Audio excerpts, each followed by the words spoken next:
नमस्कार बच्चों। देखिए हम लोग कल भारतीय संविधान का ऐतिहासिक विकास टॉपिक पढ़ रहे हैं। उसमें हम लोगों ने चर्चा की थी कि भारतीय संविधान का विकास किस तरीके से हुआ। उसमें हमने पहला फेज बताया था। कौन सा पहला फेज बताया था? कौन सा था? चार्टर एक्ट खासकर उसमें बताए थे। देखिए मैंने कहा था भारतीय संविधान का जो ऐतिहासिक विकास उसको दो फेज में पढ़ते हैं। किस फेज में पढ़ते हैं? दो फेज में। एक पहला फेज है जिसको मैंने लिखा था यहाँ पे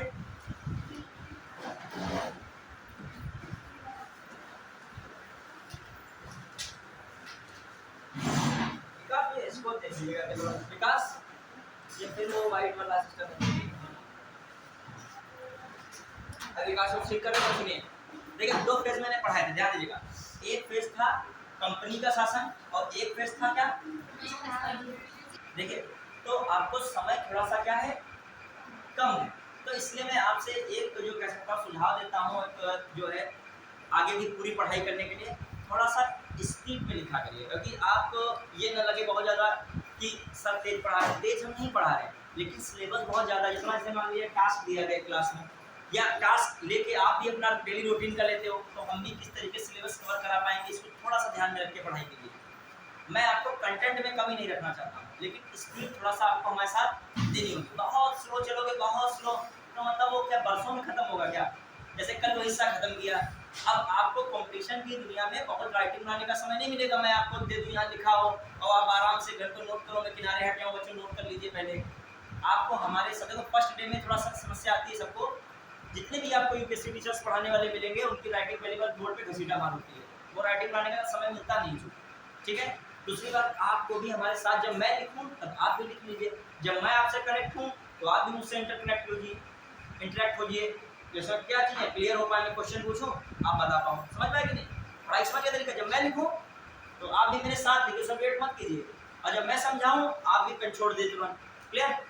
अब आइए, थोड़ा सा स्पीड बनानी पड़ेगी। अभी स्पीड नहीं बनाओगे, मेंस में कभी तो लिखना पड़ेगा तेज। मैंने आपको कल बताया था मेंस में कितना स्पीड रखनी पड़ेगी। अभी तो मैं कुछ भी नहीं करा रहा हूँ। अब थोड़ी इसमें एक और बात है, कुछ बच्चे नए नए हैं, थोड़ा सा उनको समस्या उत्पन्न भी होती है कि पहली बार एकदम सिविल में पढ़ रहे हैं, थोड़ा सा उनको लग सकता है अलग है, लेकिन धीरे धीरे 5-6 दिन में वो ढल जाएंगे उस हिसाब से। देखो जो कल मैंने आपको पढ़ाया था भारतीय संविधान का ऐतिहासिक विकास, लेकिन किसके अधीन जो हुआ था? ब्रिटिश ईस्ट इंडिया कंपनी के अधीन। तो मैं आपसे ब्रिटिश ईस्ट इंडिया कंपनी के अधीन जो पढ़ाया था मैंने, सारे कानून एक्ट, उनसे चर्चा करता हूँ, फिर मैं आगे बढ़ाऊँगा। जो बच्चे कल आए थे घर में रिवीजन तो किए ही होंगे, मैं जल्दी चर्चा कर रहा हूँ। पहला जो अधिनियम था 1773 का रेगुलेटिंग एक्ट था कि नहीं था? कौन सा था? 1773 का रेगुलेटिंग एक्ट। अब देखो, अब मैं ऐसे लिख रहा हूँ, बोल लोगों को सोचने के साथ ये लिखते हैं, अरे इसको क्या स्क्रीन राइटिंग बना के लिखी जाए क्या? इसमें भी 5 मिनट टाइम लगा दिया जाए। हमारे इस पे क्यों जाते हैं हम तेज लिखते हैं, ये ना मन में साइकोलॉजी में सभी बहुत तेज बोलते थे, ये हम लिख रहे हैं जल्दी ना, तुम्हारा समय बचाने के लिए।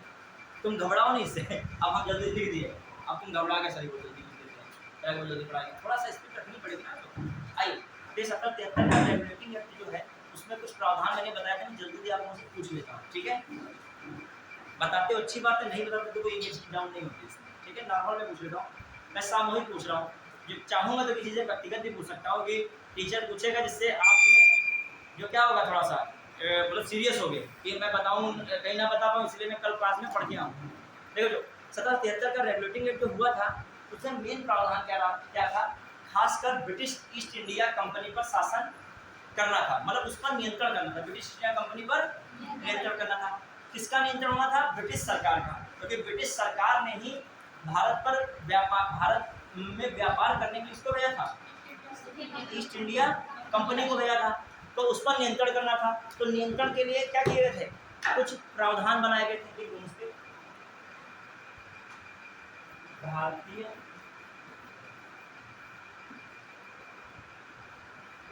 संविधान का ऐतिहासिक विकास। डॉक्टर विजय आदमी क्या चल रहा है इसमें? ऐतिहासिक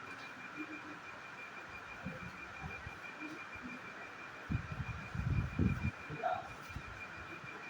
देखिए जो इसमें मैं पूछ रहा हूँ कुछ ये 1773 के रेगुलेटिंग एक्ट में थोड़ा सा माइक लगा। हेलो, आवाज है? कुछ बढ़िया आवाज है? हेलो, अच्छा वॉइस बड़ी। हाँ देखिए 70-73 के रेगुलेटिंग में जल्दी जल्दी पूछ रहा हूँ, आप लोग बताइएगा। देखिए रिकैप थोड़ा जल्दी होता है। 70-73 के रेगुलेटिंग सबसे इंपॉर्टेंट बात क्या थी कि कंपनी के जो कर्मचारी अधिकारी हैं उनसे रिश्वत और उपहार लेने संबंधी रोक लगा दी गई। मतलब जो भी कंपनी के अधिकारी कर्मचारी किसी से रिश्वत लेते हैं, किसी की देते हैं, इस तरीके की चीजों पर क्या लगा दी गई, रोक लगा दी गई। किसके द्वारा? इस एक्ट के द्वारा। दूसरी बात क्या हुई बच्चों यहाँ पे बताइए? पहली बात ये होगी, दूसरी बात मैंने महत्वपूर्ण बताइए। देखिए क्या किया गया, जो है बंगाल का जो गवर्नर होता था उसका नाम बदलकर क्या कर दिया गया, गवर्नर जनरल। और भारत का बंगाल का पहला गवर्नर कौन बना? Warren Hastings. दो बातें हो गई। तीसरी बात बहुत महत्वपूर्ण है, फिर आ जाइए इस पे क्या हो रहा है। न्यायपालिका के लिए क्या किया गया? कलकत्ता में सर्वप्रथम उच्चतम न्यायालय की स्थापना की गई, जिसके हेड कौन बने, ये कह दीजिए मुख्य न्यायाधीश कौन बने? लीजा हिंदे बने। प्लस और क्या हो रहा है, किस प्रकार यहाँ के सैन्य मामलों, नागरिक मामलों, राजस्व के मामलों को ब्रिटिश संसद तक पहुंचाया जाए, वहां तक जानकारी दी जाए, इसके लिए एक क्या बनाया गया? कोर्ट ऑफ डायरेक्टर की नियुक्ति हुई। कोर्ट ऑफ डायरेक्टर बनाना याद है? ये सब किसमें प्रावधान रखे गए थे? एक और बहुत इंपॉर्टेंट प्रावधान है, बम्बई प्रेसिडेंसी और मद्रास प्रेसिडेंसी के अधीन किसको कर दिया गया? के अधीन कौन हो गए? बंगाल प्रेसिडेंसी के अधीन हो गए बम्बई, और मद्रास प्रेसिडेंसी किसके अधीन हो गए? बंगाल। क्योंकि बंगाल को मेन पावर दी जा रही है। मैंने फिर एक डायग्राम बताया था, तीन बातें बता सकते थे। एक आपको क्या बता रहा है, केंद्रीय प्रशासन की नींव पड़ रही है। दूसरा मैंने बताया था जो कार्य है इनके उस पर क्या क्या विनियमन और नियंत्रण किया जा रहा है। तीसरा पॉइंट मैंने क्या बताया था, प्रशासनिक और राजनीतिक कार्यों को मान्यता भी मिली। अब देखो यूपीएससी स्तर का, इससे वनडे का बहुत मतलब तुम बिल्कुल एसएससी का जोड़ के पढ़ो, तुमको बहुत मजा आएगा। डायरेक्ट फैक्ट बनाएंगे, थोड़ा सा तो आपको पढ़ना पड़ेगा। आप ना हमारी विश्वास बात हो, प्रीवियस ईयर देख लो, जो आप बहुत ज्यादा हल्का पढ़ोगे कुछ फंसेगा ही नहीं, मेहनत नहीं करोगे कोई क्वेश्चन नहीं आएगा। मैं प्रीवियस ईयर क्वेश्चन की पीडीएफ भेज दूंगा तो आपके ग्रुप में, आप सॉल्व करना चाहना कर लीजिएगा इस टॉपिक के बाद। क्लियर? प्रीवियस ईयर भी देखिए किस तरीके के क्वेश्चन आए, हमने पढ़ाया, कितना फंसा है। क्लियर? फिर आ जाइए अगली बात, मैंने इसके बारे में बता दिया। फिर कौन सा एक्ट आया था? Settlement act. कोई मतलब ही नहीं है। फिर आता है 84 का फिट्स इंडिया एक्ट, 1784 का। देखा कंपनी ने अभी देखा ब्रिटिश सरकार ने कंपनी पर नियंत्रण अभी काफी इतना नहीं है, अभी और नियंत्रण बढ़ाना चाहिए। तो उसने फिट्स इंडिया एक्ट के तहत क्या क्या प्रोविजन किए थे? सबसे पहला मैंने चित्र बनाया था, डायग्राम चित्र से 4 पॉइंट्स निकाले थे। एक क्या किया था, जो व्यापारिक मामले थे उनकी देखरेख कौन करेगा? कोर्ट ऑफ, ठीक है, कौन करेगा? Court of director. उनकी देखरेख कौन करेगा? Court of director. क्लियर? फिर आइए दूसरा जो मामला है, पहले उसकी देखरेख कौन करेगा? Court of director. फिर आइए दूसरा मामला कौन है? वाणिज्य, समझे, वाणिज्य व्यापार, उसके लिए कौन बना था? Board of director. वाणिज्य व्यापार पर नियंत्रण कौन? Court of director. और उसके बाद राजनीतिक मामलों पर नियंत्रण कौन करेगा? Board of control. फिर मैंने कहा था दूसरी बात, तीसरी बात क्या हुई थी, व्यापारिक मामले और राजनीतिक मामले क्या कर दिए गए थे? दोनों अलग अलग कर दिए गए थे। फिर मैंने क्या बताया 84 के एक्ट में और कुछ खास था? बताइए क्या क्या किया गया था? Very good. जो ब्रिटिश ईस्ट इंडिया कंपनी के अधीन क्षेत्र थे उनको किसका कह दिया गया? ब्रिटिश सरकार। फिट्स इंडिया एक्ट हो गया। आपको एकदम दिमाग बैठाना, बस 2 पॉइंट है, व्यापारिक कार्य, राजनीतिक कार्य अलग अलग। व्यापारिक कार्य कौन देखेगा? Board of director. और राजनीतिक कार्यों कौन देख करेगा? Board of control. Board of control का गठन किसमें हुआ? Fits India act. बस इससे ऊपर पूछता ही नहीं इसमें। फिर आ जाइए आपका इसके बाद कौन एक्ट आया था? 1813। 1813 का कौन एक्ट? Charter act. ठीक है, इसमें 3 बातें मैंने बहुत इंपॉर्टेंट बताई थी। एक, कंपनी का मोनोपोली चीन के साथ और पूर्व में चाय के साथ व्यापार को छोड़कर सभी खत्म कर दिए गए। मतलब कंपनी का जो व्यापार करने का एक अधिकार मिला था, इसका मतलब समझो। ब्रिटेन से बहुत सारी कंपनियां भारत में व्यापार करना आना चाहती थी, लेकिन नहीं किसी को भेजा जा रहा था। तो किसको भेजा गया था? ब्रिटिश ईस्ट इंडिया कंपनी को। लेकिन इस एक्ट ने क्या कहा, अब व्यापार करने और भी कंपनी भारत में आएंगी, लेकिन 2 चीजों के शर्तों के साथ इसको छोड़ा गया। केवल एक, चीन के साथ केवल व्यापार यही करेंगे ब्रिटिश ईस्ट इंडिया कंपनी वाले, और दूसरा पूर्व में चाय के साथ भी व्यापार कौन करेंगे? ईस्ट इंडिया कंपनी वाले, अदर कोई नहीं करेगा। क्लियर? अदर में सारे लोग करेंगे। समझ पाए? तो आइए मतलब कुल मिला के व्यापारिक एकाधिकार को दो चीजों के साथ छोड़कर सभी के साथ क्या कर दिया गया, समाप्त। दो चीजें, चाय और चीनी। फिर आ जाइए दूसरी बात क्या हुई थी 13 में, देखिए चाहे पुर्तगाली आए हों चाहे आपके डच आए हों, सबने ईसाइयत को फैलाने का प्रयास किया, लेकिन पूरी तरीके से स्टेबल कौन हो पाए थे, अंग्रेज। तो उन्होंने जो है ईसाई मुस्लिमों को प्रचार प्रसार करने की अनुमति दी थी। किसमें आता है, 1713 के एक्ट। फिर अरे एक और बहुत इंपॉर्टेंट पॉइंट है, कौन सा, भारत में पहली बार शिक्षा के लिए प्रतिवर्ष 1 लाख रुपए खर्च करने का प्रावधान किया गया, हुआ नहीं था, ठीक है, अभी तुरंत 13 में। ये बातें किसमें, 13 में। फिर आ जाइए अगला, कौन है एक्ट, 1833 का एक्ट। मैंने उसमें कहा केंद्रीकरण को क्या दिया गया, बढ़ावा। चित्र याद कीजिए, केंद्रीकरण को क्या मिला, बढ़ावा मिला, केंद्रीकरण को बढ़ावा। फिर मैंने एक पॉइंट बता जल्दी सुनाइए, मद्रास और बंबई प्रेसिडेंसी की विधायी शक्तियां क्या कर दी गई, समाप्त कर दी गई। वहां की सरकार को विधायी कानून की शक्तियां जो क्या कर दी, समाप्त कर दी गई, ठीक है। फिर आ जाइए, जो मतलब बंबई और मद्रास की कानून बनाने की पावर थी उसको क्या कर दिया, सीधा सीधा समाप्त किया गया इसका मतलब। और आया तीसरा पॉइंट क्या था, बंगाल का गवर्नर जनरल भारत का गवर्नर बन गया, भारत का पहला गवर्नर कौन बना, विलियम हेनरी। फिर मैंने क्या बताया था, बताइए, कंपनी का पूरा व्यापारिक एकाधिकार क्या कर दिया गया, समाप्त। यही समझो कंपनी की उल्टा गिनती शुरू हो गई है। फिर बच्चों मैंने क्या बताया था, जो भारत का गवर्नर जनरल बना इसको असीमित अधिकार दे दिए गए, क्लियर। यदि आपको मीन्स में भी लिखना पड़ जाए तो आप आराम से लिख सकते हो कि आपके अंदर रिकॉल पावर है, तभी लिखने की क्षमता है। समीक्षा अधिकारी का मीन्स वही लिख पाएगा, निबंध भले कहने को मीन्स नहीं आता समीक्षा अधिकारी में, लेकिन इससे तो आता है। जो लड़का 150 शब्द नहीं लिख पा रहा है, 200 शब्द नहीं लिख पा रहा है, वो 700 शब्द निबंध के, 600 शब्द निबंध के कैसे लिखेगा, वो भी 3 निबंध कितने कितने शब्दों के, 600 शब्दों के। मतलब जो समीक्षा अधिकारी में 3 निबंध लिखने को होंगे, कितने कितने, 600 से 600 शब्द के। अब 600 शब्द का मतलब 6 से 7 पन्ने, टोटल जोड़ो कितने पन्ने, 20 पन्ने। जिसके अंदर 20 पन्ने के लिखने की क्षमता नहीं है, वो क्या मतलब, क्या कोई हम पीसीएस नहीं बनेंगे, समीक्षा अधिकारी बनेंगे। अरे समीक्षा अधिकारी को ऐसे लिखना होगा। और चीज़ें ऑब्जेक्टिव मान लीजिए मिलती हैं, लेकिन अदर ये चीज़ तो है सब्जेक्टिव।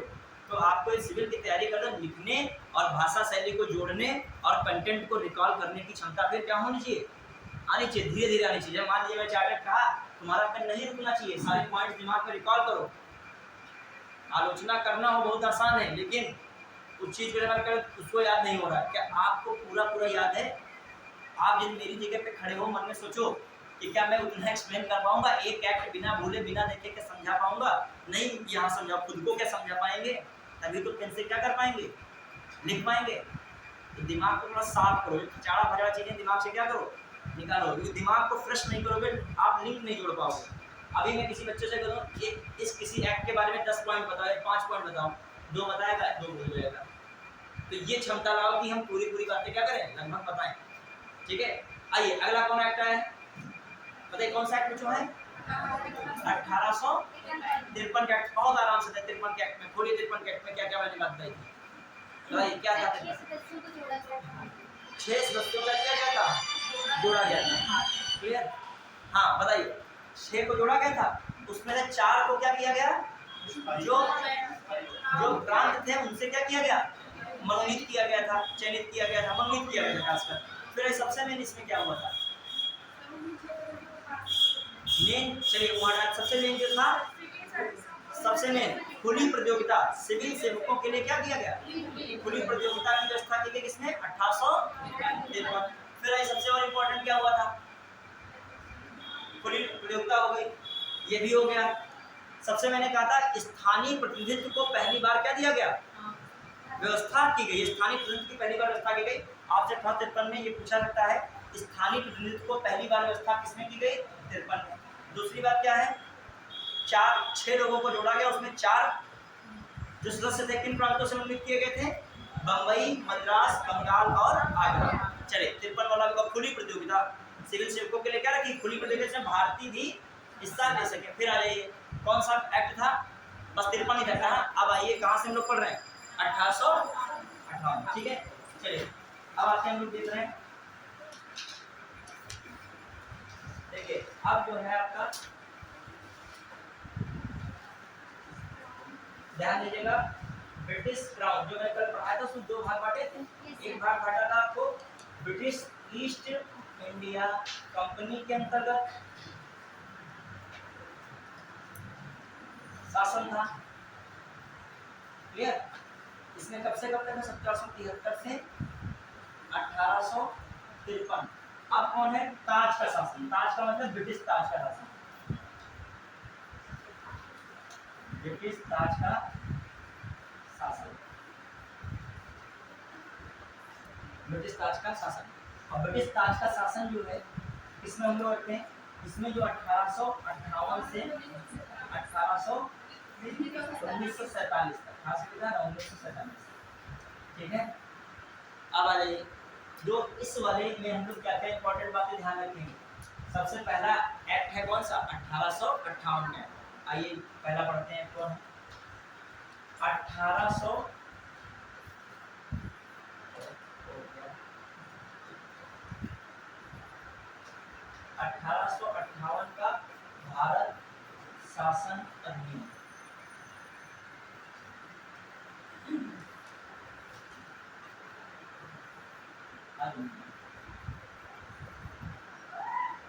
ठीक है, 1858 का भारत शासन अधिनियम। इसमें देखते हैं क्या क्या मेन मेन पॉइंट है।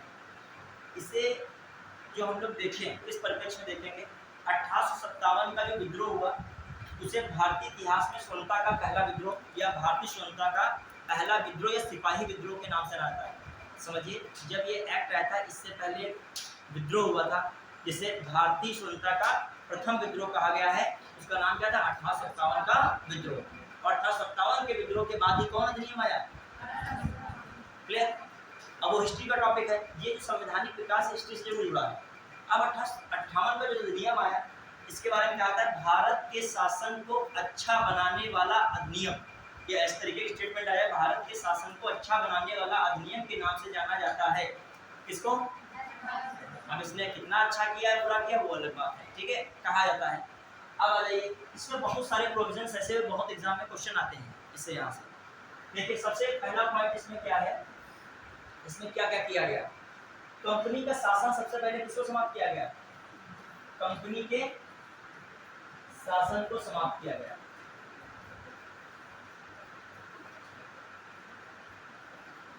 कंपनी के शासन को समाप्त किया गया, पहला पॉइंट। दूसरा पॉइंट क्या बच्चों रखेंगे? देखिए, दूसरा पॉइंट क्या है मामला, ध्यान दीजिएगा। कंपनी का समाप्त हुआ। दूसरा, जो प्रक्रिया पहले चल रही थी, खासकर कौन सी? बोर्ड ऑफ कंट्रोल और board of director. Board of control जो कि कौन सा मामला देख रहा था? राजनीतिक। और बोर्ड ऑफ डायरेक्टर कौन सा देख रहा था? व्यापारिक। व्यापारिक तो पहले ही बंद हो गया था, तो अब उनका काम विशेष था भी नहीं। अब देखिए, 1857 का विद्रोह हुआ तो ब्रिटिश सरकार को लगा कहीं ना कहीं हमारे हाथ से भारत पर से शासन चला जाएगा, तो उनको कहीं ना कहीं किसी की गलती थोपनी थी, तो उन्होंने पूरा ठीकरा किस पर थोप दिया? ब्रिटिश ईस्ट इंडिया कंपनी पर। और कहा मैं इसी को क्या करता हूँ? समाप्त करता हूँ। इससे भारत की जो उनको सांत्वना भारत को दे सके, भारतीयों को समर्थन क्या मिल सके, उस समय मिल सके, तो ये इसको क्या कर दिया? समाप्त। अब आइए और भी चीजें एक्शन लेंगे। क्या किया गया? जो गवर्नर जनरल का पद था, गवर्नर जनरल के पदनाम को वो बदल कर, गवर्नर जनरल के पदनाम को बदल कर भारत का वायसराय पद किया गया। भारत का वायसराय।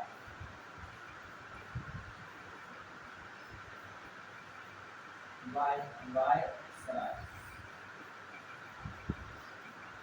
ठीक है। गवर्नर जनरल के पदनाम को बदलकर क्या किया गया? भारत का वायसराय किया गया।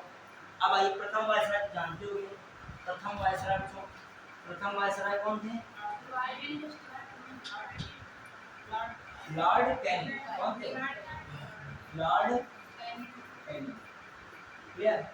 फिर आ जाइए, ये भी बात हो गई। अब आते हैं और क्या इंपॉर्टेंट बदलाव हो रहा है। जब कंपनी का शासन समाप्त हुआ तो बोर्ड ऑफ कंट्रोल और बोर्ड ऑफ डायरेक्टर का ही क्या काम? जब कंपनी ही नहीं रही तो उनके बनाए हुए जो रूल्स के क्या मतलब, तो किसका समापन हो गया? Board of board of control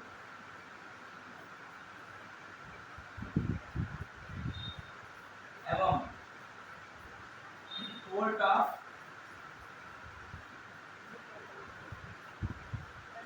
director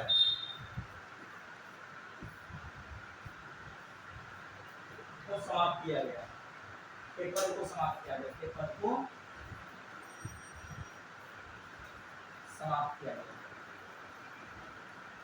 ठीक है, फिर आ जाइए, जब ये भी समाप्त हो गया, अब मामला क्या है? अच्छा, जो वायसराय वहां पर हम लोग बात करते हैं, जो ये वायसराय है ये क्या है? भारत में ब्रिटिश शासन का प्रत्यक्ष प्रतिनिधि, भारत में ब्रिटिश शासन का प्रत्यक्ष प्रतिनिधि है।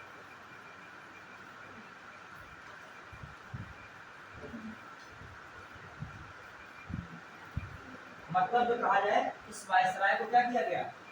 जो वायसराय है वो भारत में अब जो है ब्रिटिश शासन, मतलब ब्रिटिश शासन का जो कोई नुमाइंदा है डायरेक्ट, कौन है?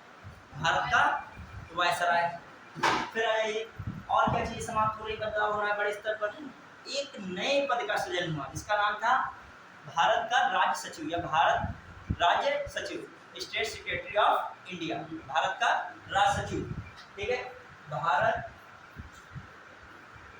के राज्य सचिव, के राज्य सचिव पद का सृजन, पद का सृजन, जो भारत में प्रशासन, भारत में प्रशासन के नियंत्रण, प्रशासन या प्रशासन पर नियंत्रण के लिए जिम्मेदार था, के लिए जिम्मेदार। भारत में प्रशासन के नियंत्रण जो है उस पर जिम्मेदार कौन कर दिया गया?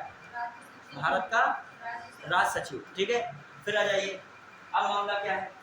दूसरा जो हम लोग देखें क्या है इंपॉर्टेंट बातें, जो देखिए भारत के प्रशासन, मतलब जो भारतीय प्रशासन है उसको कंट्रोल कौन करेगा? भारत का राज्य सचिव। और ये राज्य सचिव कहाँ होगा, कहाँ का है? ब्रिटिश कैबिनेट का सदस्य है। यह जो है ब्रिटिश कैबिनेट का सदस्य, ब्रिटिश कैबिनेट का सदस्य, ब्रिटिश कैबिनेट का सदस्य है तथा ब्रिटिश संसद के प्रति उत्तरदायी, ब्रिटिश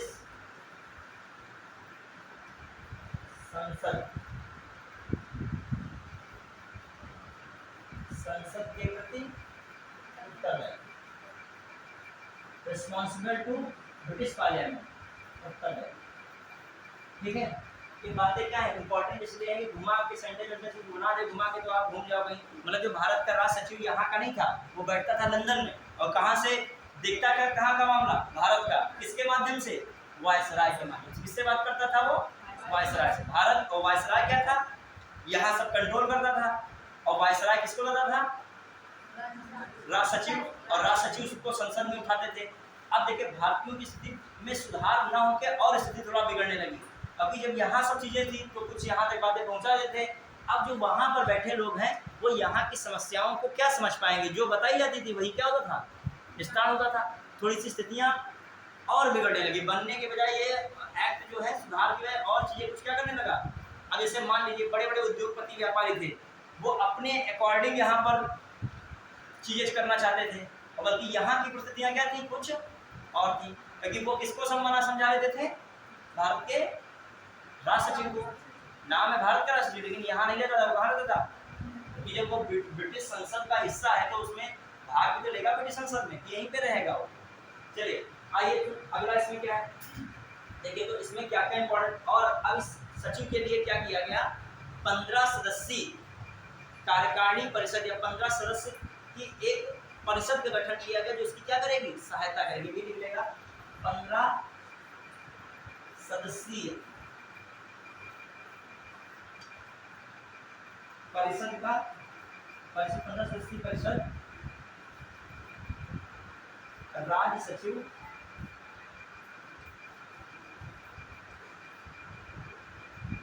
इस सहायता के लिए बनाई थी, इस सहायता हेतु बनाई थी।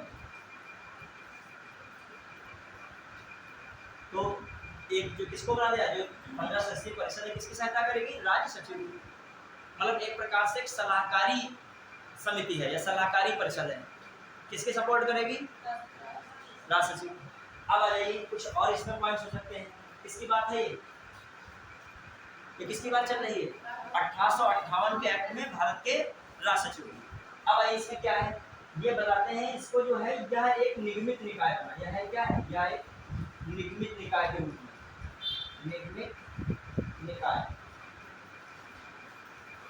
मतलब कॉर्पोरेशन बॉडी है, एक प्रकार से सरकारी भी नहीं है और पूरी तरीके से प्राइवेट भी नहीं है।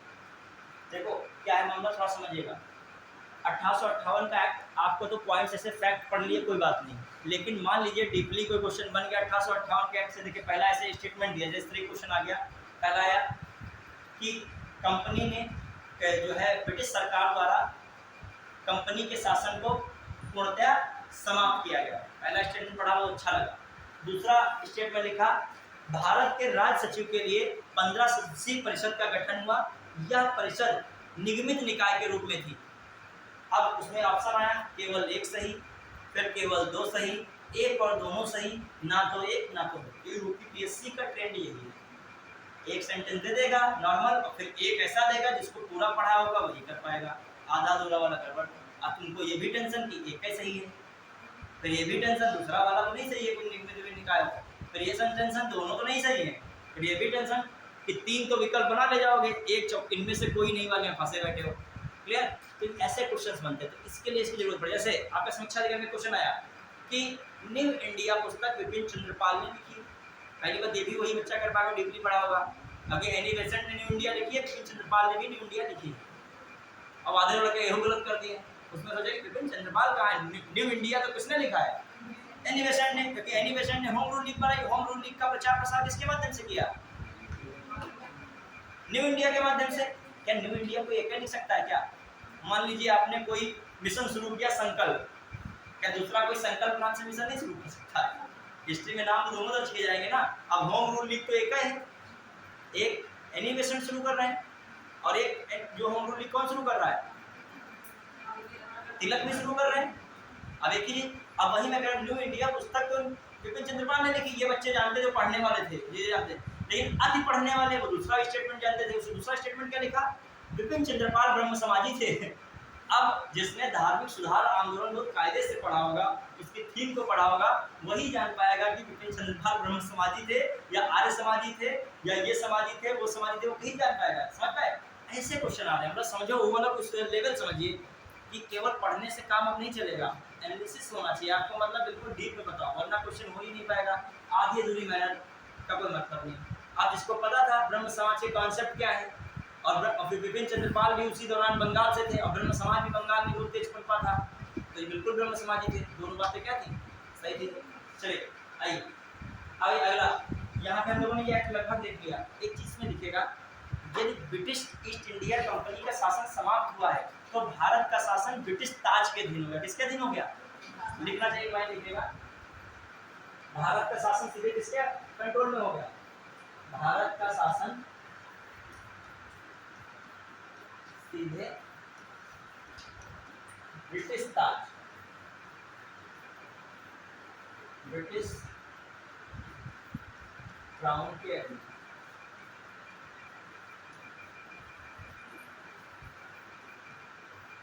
क्लियर? ब्रिटिश क्राउन के अधीन। अब आइए, ये 1858 का एक्ट, इतनी महत्वपूर्ण बातें थी हम लोगों ने चर्चा कर ली। आराम दीजिए, कुछ इसमें हमने विशेष बताया ही नहीं, नॉर्मल चीजें हैं, वही बार बार पूछा जाता है। पहली बार 1858 का एक्ट कब आया था, 1857 के विद्रोह के बाद। बताया यही गया कि भारत के शासन को अच्छा बनाने वाला ये अधिनियम है। फिर जो क्या है इसके बाद, भारत के शासन को अच्छा बनाने वाला अधिनियम है। फिर दूसरी बात क्या बताएगी, समझे? फिर दूसरी बात इसमें हमने क्या बताई कि कंपनी को समाप्त किया गया और भारत का शासन किसके अधीन कर दिया गया, ब्रिटिश क्राउन के अधीन कर दिया गया। जब कंपनी के शासन को समाप्त किया तो कॉमन सी बात है, कोर्ट ऑफ डायरेक्टर और बोर्ड ऑफ कंट्रोल को भी क्या कर दिया गया, समाप्त कर दिया गया। फिर उसके बाद सबसे मेन सुधार क्या हो रहा है, इसमें गवर्नर जनरल जो पद चला आ रहा था उसको भी क्या कर दिया, बदल दिया गया, समाप्त तो नहीं किया गया, बदल कर नाम क्या कर दिया गया, वायसराय। और जो कि ब्रिटिश शासन का प्रत्यक्ष क्या है, प्रतिनिधि है। भारत में ब्रिटेन के शासन का प्रत्यक्ष प्रतिनिधि कौन हो गया, डायरेक्ट डेलीगेटर कौन हो गया, वायसराय। अच्छा वायसराय कौन है, कैनिंग है। चूंकि यही गवर्नर जनरल थे 1857 की क्रांति में, इन्हीं को क्या किया गया, वायसराय, इनको हटाया नहीं गया। क्यों, क्योंकि अंततः ब्रिटिश सरकार ने 1857 की क्रांति पर नियंत्रण तो कर लिया था। किसके नेतृत्व में नियंत्रण किया, कैनिंग। अच्छा जिसने संभाला उसी को हटा के वायसराय किसी और बना दिया जाए, तो कैनिंग को ही क्या दिया गया, पुरस्कार स्वरूप वायसराय बना दिया। कैनिंग के पावर्स को घटाया इनडायरेक्टली तो गया, लेकिन और भी बढ़ा दिया गया, क्योंकि कैनिंग के पास जो है पावर्स बढ़ी, लेकिन घटाया क्यों गया, एक इसमें शिकंजा कैनिंग पर लगाया गया, कौन सा, जो भारत का क्या बना दिया गया, राज सचिव। वो अब चीजें देखेगा कि प्रशासन पर नियंत्रण किसका रहेगा, भारत के राज सचिव का। अब आइए थोड़ा सा और समझिए भारत के राज सचिव। अब भारत के राज सचिव के बारे में अब आपको टीसीएस लेवल और डी यूपीएससी लेवल में 1580 क्या दी गई, इसको सहायता के लिए परिषद दी गई। वो सलाहकारी परिषद थी, वो किस प्रकार के कार्य कर सकती थी, एक निगमित निकाय। अच्छा उसको एक ये भी पावर दी गई कि भारत में या यूरोप में किसी पर मुकदमा लगा सकती है, कौन, वही परिषद। किसी पर मुकदमा चला सकती है, कौन, परिषद। और उस पर भी मुकदमा चलाया जा सकता है, किस पर, उसी निकाय पर। क्लियर, आगे बढ़े। देखिए तुम लोगों को थोड़ा सा दिक्कत क्या होती होगी जो नए वाले स्टूडेंट होंगे, क्योंकि हम लोग डीप में पढ़ा रहे हैं। जब आप इनको पढ़ोगे लक्ष्मीकांत वगैरह से, तो आपको नींद आने लगेगी बहुत ज़्यादा, कि टॉपिक भी ऐसा है, क्या किया जाए, इसमें हम पॉइंट बना बना के 4 लिखा दें और कहीं फंसे ही ना, वो भी दिक्कत है। यूपीएससी सबसे बड़ा स्तर बहुत तेज बदल रहा है, कोई भी क्वेश्चन डायरेक्ट आता ही नहीं है, वो स्टेटमेंट, हर चीज में स्टेटमेंट। 1858 का एक्ट दिया तो इस तरीके की स्टेटमेंट 4 दे देगा, आप लोग बताइए कौन सा गलत है। पहला मैं बता रहा हूँ, बोर्ड ऑफ कंट्रोल तथा कोर्ट ऑफ डायरेक्टर की समाप्ति। दूसरा स्टेटमेंट 15 सदस्यीय परिषद का गठन, जो कि एक नए सृजित पद भारत के राज सचिव को सहायता के लिए बनाई गई। फिर अगला स्टेटमेंट, गवर्नर जनरल का पद समाप्त कर वायसराय का पद किया गया। चौथा पॉइंट, गवर्नर जनरल की परिषद में 10 अतिरिक्त सदस्यों को बढ़ा, वायसराय की परिषद में 10 अतिरिक्त सदस्यों को बढ़ा दिया गया। यही वाला क्या हो गया, गलत हो गया। आपको पता है, हमने सारी बातें तो पढ़ ली, ये कौन सी लाइन आ गई है, ठीक है, बढ़े आगे चले। जब आप पढ़े होगे सारी तभी तो जानोगे, वरना ये एक्स्ट्रा कौन सी बात है। अब लिखिएगा अगला अधिनियम कौन है, 1861 भारत परिषद अधिनियम, इसको लिखेगा भारत परिषद अधिनियम। 1861 भारत परिषद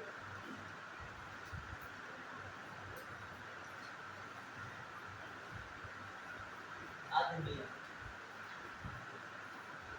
क्लियर, अब आइए, अब देखो पढ़ाई थोड़ा सा एक ऐसी विद्या है, थोड़ा सा आपको धैर्य रखना पड़ेगा, समझना पड़ेगा, माया मोह छोड़ना पड़ेगा, नींद को थोड़ा त्याग करना पड़ेगा, और 7-8 घंटे की नींद लेना भी पड़ेगा। सब कुछ वो नींद का वो वहाँ बैलेंस करोगे पढ़ाई के समय, ठीक है। क्योंकि पढ़ाई के लिए आपको कोई ऐसा तो है नहीं कि फिल्म दिखाई जा रही है, सर्जिकल स्ट्राइक, तो कोई नई फिल्म आ गई, कुछ फ्री आ गई देखने के लिए बैठे हो, आपको हर टाइम हर वक्त आनंद दिया जाएगा, यहाँ आनंद नहीं आएगा। जैसे ही आपका दिमाग हटा यहाँ से, आनंद की समाप्ति। जब तक दिमाग लगा है तब तक आनंद मिल रहा है, पढ़ने में भी एक आनंद आता है। जहाँ दिमाग हटा, दिक्कत कब होती है स्टूडेंट को पढ़ने में, जब उसका दिमाग पढ़ाई से कनेक्ट नहीं हो पाता है। कनेक्ट हो तो 6 घंटा पढ़ लोगे। अभी पहले 6-6 घंटा पढ़ाएं, तो 6-6 घंटे में बच्चे बस 10 मिनट 5 मिनट का ब्रेक हुआ होगा पानी टॉयलेट के लिए। अभी इतना उन्होंने अपने को कनेक्ट कर लिया सब्जेक्ट से, वो अपनी शारीरिक क्रियाएं जान ही नहीं पा रहे हैं, कितने घंटे बैलेंस करे बैठे हुए हैं, समझ रहे हो, उन्होंने कनेक्ट कर लिया।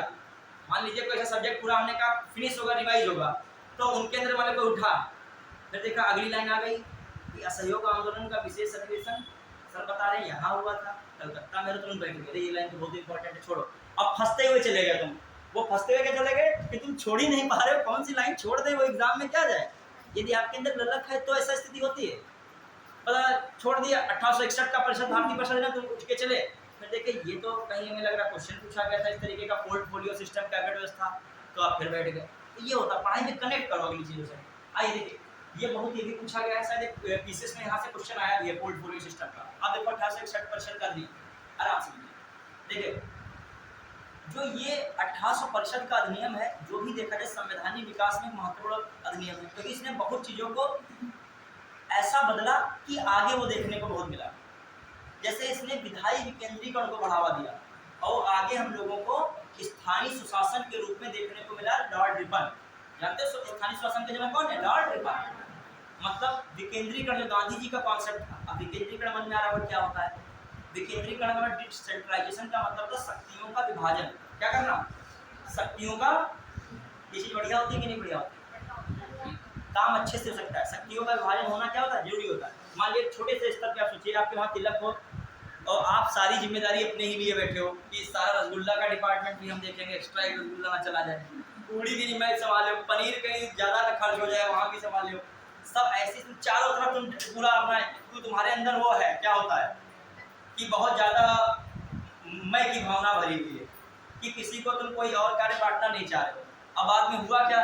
तुम्हारे कोई समस्या उत्पन्न हो गई, तुम्हारा दिमाग घूम गया, चक्कर आ गए, कुछ हो गया, तो वहाँ रसगुल्ला पता नहीं कहाँ गए हो, क्या हुआ, ठीक पनीर मतलब आया कि नहीं आया, मतलब पूरी व्यवस्था। कोई मेहमान बिना खाए चला गया कि तुम पूछ पाए कि नहीं पूछ पाए, बहुत लोगों से भोजन किया कि नहीं किया। तो इसीलिए पावर्स का डिस्ट्रीब्यूशन क्या होना चाहिए?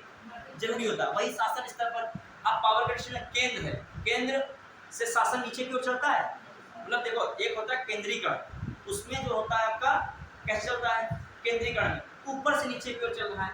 विकेंद्रीकरण में क्या होता है? नीचे से ऊपर की ओर। जैसे गांव से विकास हुआ, कहाँ पे पहुंचा? पंचायत समिति, ब्लॉक में पहुंचा, ब्लॉक में विकास हुआ, जिला पंचायत, जिला पंचायत कहीं जिला का विकास करें, जिला मंडल, मंडल से स्टेट, स्टेट से कहाँ गया? केंद्र। मतलब नीचे से विकास स्टार्ट होता है। तो विकेंद्रीकरण को बढ़ावा देने वाला कौन आया? 1861 का परिषद अधिनियम। दूसरी बात, विकेंद्रीकरण को इस तरीके से समझ सकते हैं, प्रांतों को धीरे धीरे पावर्स दी गई। क्या दी गई? पावर्स। उसमें 33 में क्या था? केवल पावर किसके पास थी? भारत का गवर्नर जनरल। अब धीरे धीरे क्या किया जाए? प्रांतों को भी क्या दी जाएंगी? पावर्स। तो इसमें दो चीजें, सबसे पहले जब पावर देना है उससे पहले क्या है? सबसे पहला पॉइंट इसमें मेन क्या होता है? अभी आप लोग पढ़े हो, मैं पूछूंगा किसी बच्चे से, बंबई तथा मद्रास की विधायी शक्तियां समाप्त की गई थी। हाँ बताइए, कोई लोग बता दो, किस एक्ट के थ्रू? 1833 के एक्ट है, ठीक है। तो इसमें क्या किया गया? बंबई और मद्रास की विधायी शक्ति को क्या किया गया? पुनः स्थापित किया गया। समझ रहे हो?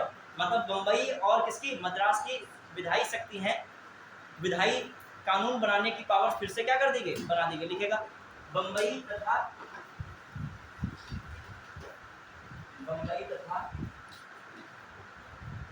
मद्रास की सरकार को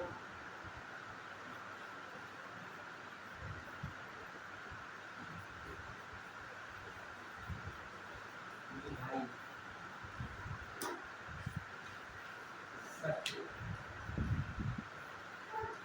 पुनः दी गई, फिर से दी गई। और देखिए ये आपका 1861 का अधिनियम है। फिर इसमें क्या किया जा रहा है? अभी चलिए पोर्टफोलियो की व्यवस्था आएगी, और इसमें क्या क्या ऐसी बात की गई तथा दूसरे प्रांतों को भी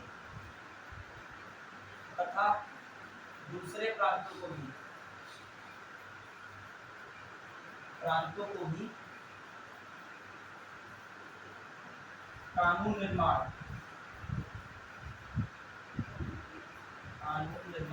की शक्ति दी गई। कानून निर्माण की शक्ति दी गई, दूसरे प्रांतों को भी कानून निर्माण की शक्ति दी गई।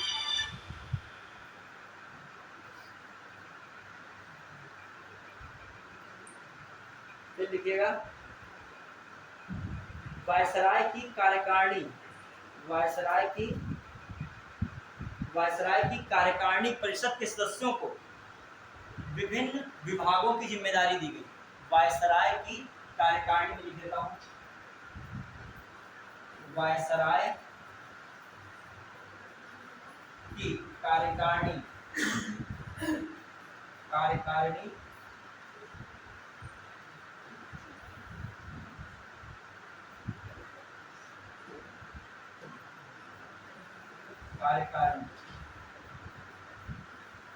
परिषद के सदस्यों को के सदस्यों को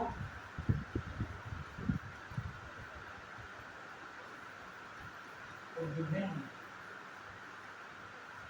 परिषद के सदस्यों को विभाग सौंपे गए, विभाग सौंपे गए, विभाग सौंपे गए, सौंपे गए, जिससे महत्वपूर्ण कार्य हो सके, जिससे महत्वपूर्ण कार्यों को किया जा सके।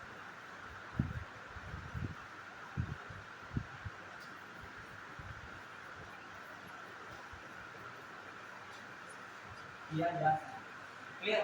तो ये भी दिमाग में रखिएगा। अब आ जाइए और क्या चीजें की गई। सबसे इंपॉर्टेंट और क्या होगा, इसी को कहते हो कैबिनेट व्यवस्था। इसी को क्या कह सकते हो, कैबिनेट व्यवस्था का सूत्रपात किसमें होगा, कैबिनेट व्यवस्था, या इसी को एक और कह सकते हो पोर्टफोलियो सिस्टम। क्या कहते हो, पोर्टफोलियो, पोर्टफोलियो व्यवस्था। कौन सी व्यवस्था, पोर्टफोलियो। ठीक है, तो दिमाग में रखिएगा पोर्टफोलियो व्यवस्था या कौन सी, कैबिनेट व्यवस्था। कैबिनेट का मतलब क्या, यही तो है कि मंत्री बनाए जाते हैं। कैबिनेट मंत्री को क्या देता है, विभाग नहीं मिलता है, पूरा पूरा विभाग मिलता है।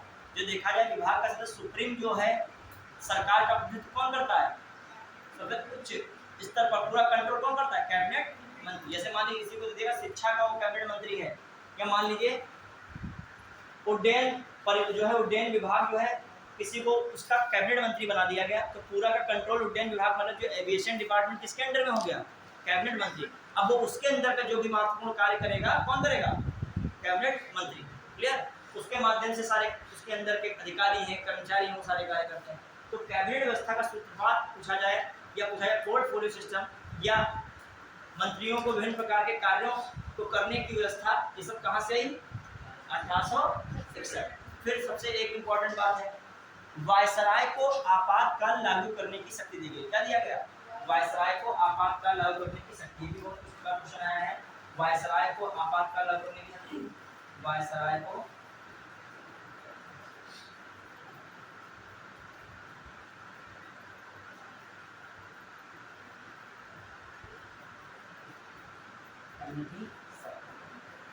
ये किसमें आता है, मेन इंपॉर्टेंट 1861 का जो है भारत परिषद अधिनियम। फिर इसमें एक चीज दो चीज देखें हम लोग,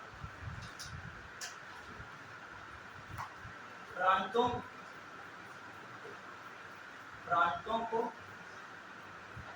विधायी या प्रांतों का विधायी विकेंद्रीकरण किया गया, प्रांतों का विधायी विकेंद्रीकरण, विधायी विकेंद्रीकरण किया गया। और इसी के आधार पर हम जो लोग कह रहे हैं प्रांतों का विधायी विकेंद्रीकरण जो हुआ, मैं बोल रहा हूँ आपसे प्रांतों का, मैं जो बोलता भी चलता हूँ आप लोग को जरूरी नहीं दिखता ही है, आप बोल के भी मैं बोलता नहीं चलता। प्रांतों का विधायी विकेंद्रीकरण मतलब आप प्रांत क्या बनाएंगे, अपना अपना कानून बना सकते हैं। अब इसी में लिख लेगा, इसी के आधार पर जो आपका जो आता है यही आधार रहा, यही आधार कहाँ कहाँ रहा, यही आधार बना दो जगह पर। एक आपका 1935 का जो अधिनियम था, 1935 का अधिनियम, 1935 का अधिनियम में क्या खास कर किया गया था, प्रांतों को स्वायत्तता दी गई थी, प्रांतों को स्वायत्तता।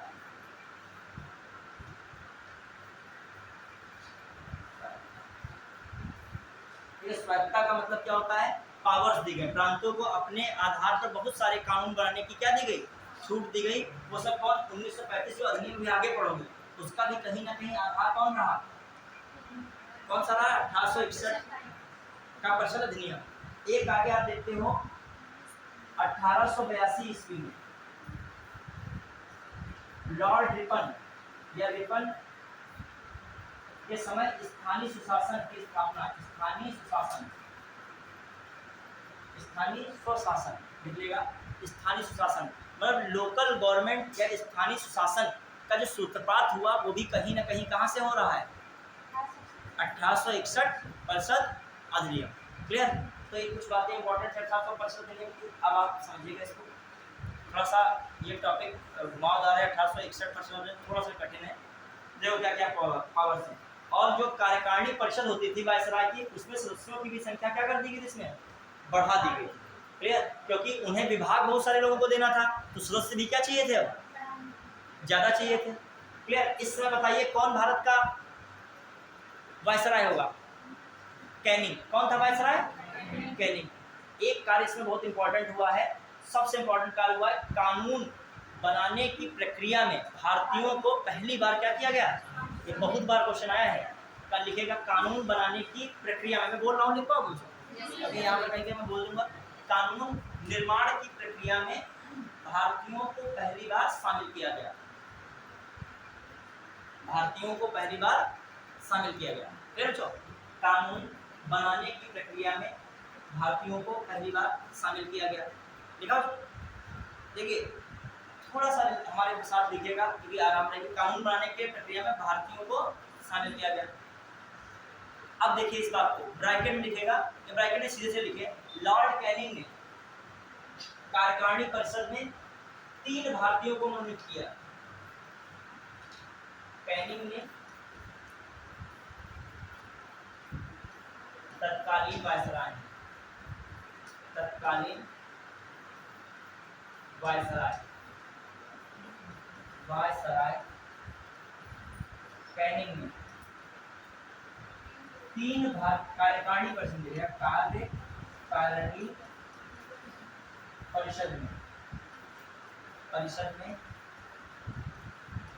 3 भारतीयों को मनोनीत किया, 3 भारतीयों को मनोनीत किया।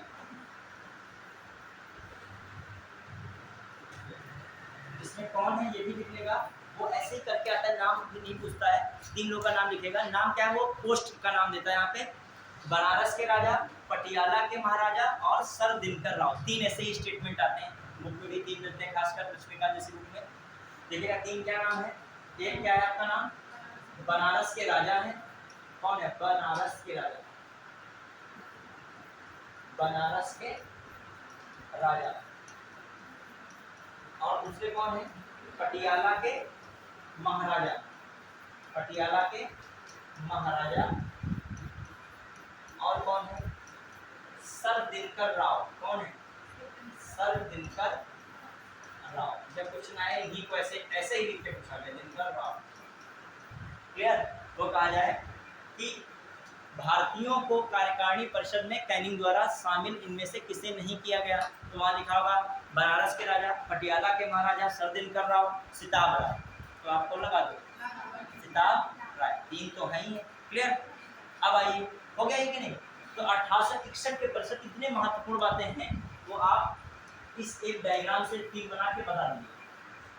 ठीक है, कीवर्ड एक होता है आपका डायग्राम। डायग्राम से क्या होता है आपका जल्दी चीजें क्या करना, पॉइंट वाइज देख लेना। और जब आप मेंस में भी लिखोगे, कभी जो सिलेक्शन तो प्रीलिम्स में होगा, या बाकी मेंस लिखोगे, तो उसमें भी डायग्राम का यूज किया जाता है। कॉपी चेक करने जल्दी से एक बार पूरी तरीके से देख ले आपको कितना आता है। एक पॉइंट यहाँ पर क्या हुआ बताइए, मद्रास तथा बम्बई को पुनः विधायी शक्ति, पुनः विधायी। ठीक है, पॉइंट बना के देखिए, उसको देखते हैं अपने आप सोचिए, और कौन दिमाग में आ रहा है। विधि निर्माण में भारतीयों का सहयोग, ठीक है, भारतीय सहयोगी बने, विधि निर्माण में भारतीय सहयोगी बने, विधि निर्माण में भारतीय सहयोगी बने। और इम्पोर्टेंट पॉइंट क्या है इसमें, बहुत इम्पोर्टेंट पूछ रहा था, वायसराय की आपातकालीन शक्ति, वायसराय की आपातकालीन, ठीक है, आपातकालीन शक्ति। और एक इम्पोर्टेंट मैंने बताया था, ठीक है, पोर्टफोलियो व्यवस्था, कैबिनेट व्यवस्था है, पोर्टफोलियो व्यवस्था। क्लियर, क्लियर, बढ़ा गए। चलो, ये हम लोगों ने किसमें देखा, 1861 का भारत परिषद अधिनियम। ठीक, बढ़िया। चलिए, जैसे मान लीजिए आपसे ऐसे डायरेक्ट क्वेश्चन आ जाए इस तरीके का लिखा हो, 1861 के परिषद अधिनियम से आप क्या समझते हो? देखो, जब कभी आप प्रीलिम्स पढ़ा कर थोड़ा सा मेंस की भाषा शैली बनाने का प्रयास क्या करोगे, आप तैयारी करते हो वाकई में सिविल की, कभी आपको मेंस से भी गुजरना होगा, नहीं मेंस इधर आप नहीं, सब कुछ लोग समीक्षा अधिकारी बनेंगे, समीक्षा अधिकारी में भी तो निबंध लिखना होगा, तो भी उससे तो गुजरना। उसमें आप सोचिए, जैसे आ गया महिलाओं के द्विखंडी चरित्र का उल्लेख करें या उनकी विवेचना करें, वो भी 7 शब्दों में। शब्द 3 या 4 है, उन पर लिखना कितने, 7 से 8 पन्ने हैं। अब जैसे मैंने लिखा था 22 या 23 के 22 मेंस में आया था क्वेश्चन नंबर ऐसे पे। अब पहली बात तो ऐसे वर्ड्स जो हो जाते हैं कि तुम्हारे दिमाग में द्विखंडी विखंडी आएगा, इंग्लिश में भी कुछ खतरनाक ही वर्ड था, ठीक है, 22 सेक्शन कुछ पता नहीं सेक्शनल करेगा क्या वर्ड दिया था, मैं इतना याद नहीं है। हिंदी में तो हमको नहीं समझ में आता, इंग्लिश भी देखा था, इंग्लिश में भी समझ में नहीं आता, क्योंकि बहुत चीज़ हिंदी की इंग्लिश में समझ में आ जाती है ज़्यादा, ठीक है।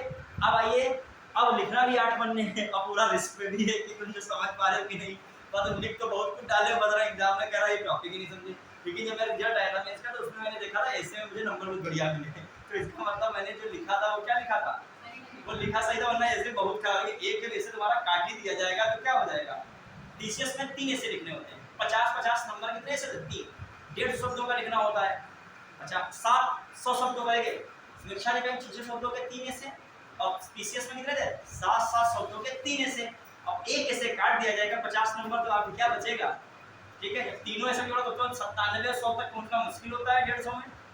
अब आइए, तो आपको सीधा सीधा मतलब स्त्री को समझना था कि उसका जो बाहर का रूप जो है और उसका बाहर का रूप समझना, मतलब स्त्री को 2 चीजें फेस करनी पड़ रही थी, एक फैमिली की चीजें फेस करनी होती है, और क्या, एक जहाँ जॉब करती है वहां भी पुरुष से ज्यादा फेस करना पड़ता है, किसको, स्त्री को, और घर में भी पुरुष से कहीं ज्यादा दिखाना पड़ा था, किसको फेस करना है, स्त्री को। अब दोनों चीजें आपको उस तरीके लिखना था, उसमें आप स्वतंत्र हो, कितना नॉलेज है, कहीं 1818 जो है ये अधिनियम से कुछ जुड़ी बातें तुम्हारे दिमाग में आ गई, महिलाओं संबंधित, वो लिख सकते हो, पॉलिटी में जो जो प्रोविजंस हैं वो लिख सकते हो, हिस्ट्री में तुमने पढ़ा है वो लिख सकते हो, ज्योग्राफिकल वो लिख सकते हो, वो आपका दिमाग जितना व्यापक है, कोई तुम्हें स्लोगन याद आ गया वो लिख सकते हो, कोई शायरी याद आ गई स्त्रियों संबंधित में, नारी तुम श्रद्धा हो जो है कुमार विश्वास गाते हैं, और किसकी ये पंक्तियां हैं बताओ तुम लोग, उनकी पंक्तियां लिख सकते हो, ठीक है। तो ये तो आप पर है, ये पानी का जल ही जीवन है आ गया ऐसे ऐसे, तो आपको जो नहीं मछली जल की रानी है जीवन उसका पानी है,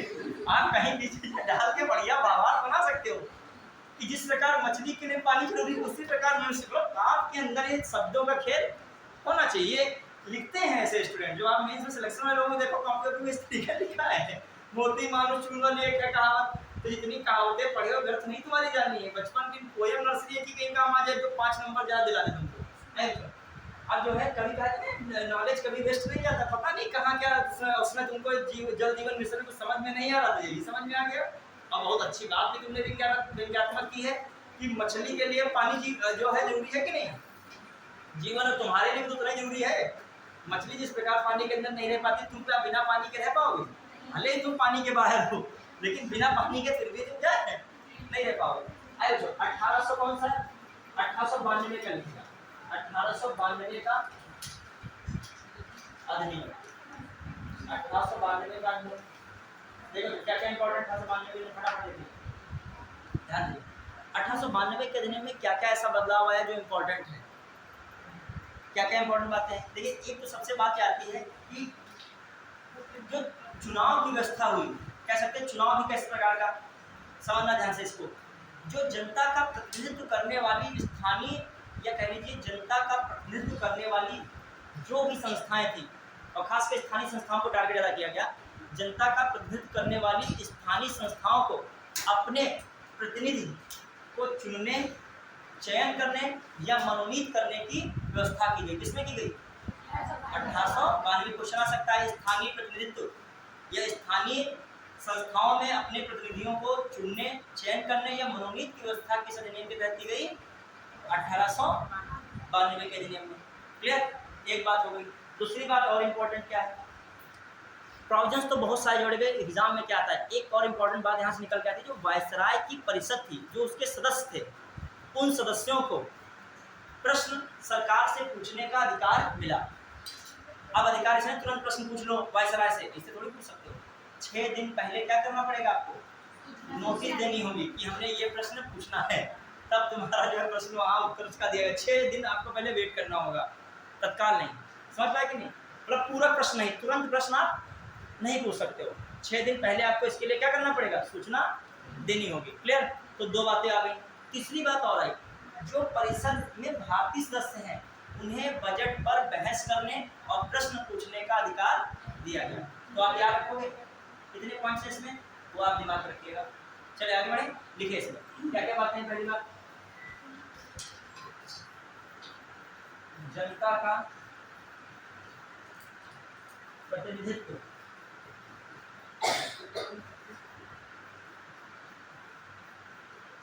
करने वाली स्थानीय संस्थाओं को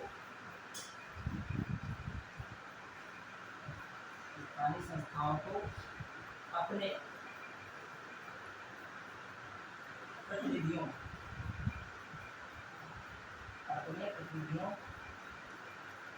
को चुनने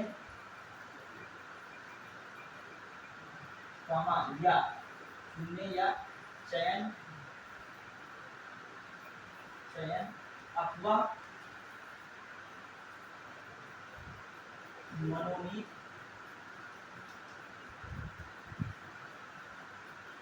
करने की व्यवस्था।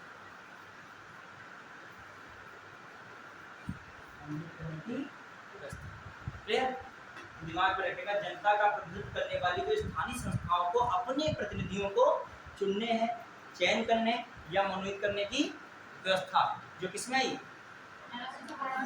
आगे बढ़ रहे हैं। फिर जो हम लोग देखें इंपॉर्टेंट और क्या निकल रहा है, वायसराय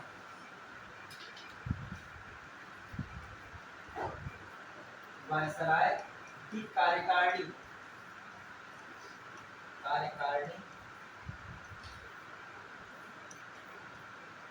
परिषद में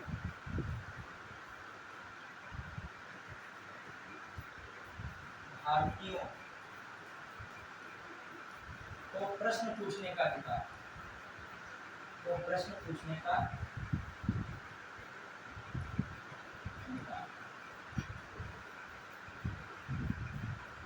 ठीक है।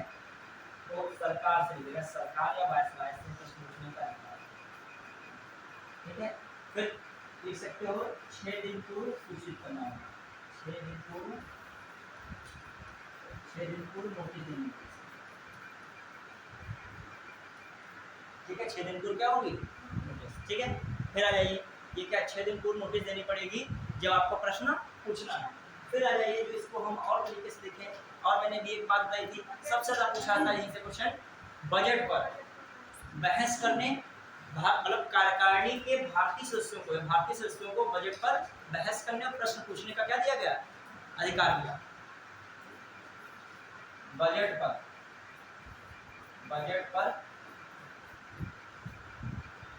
बहस करने का अधिकार,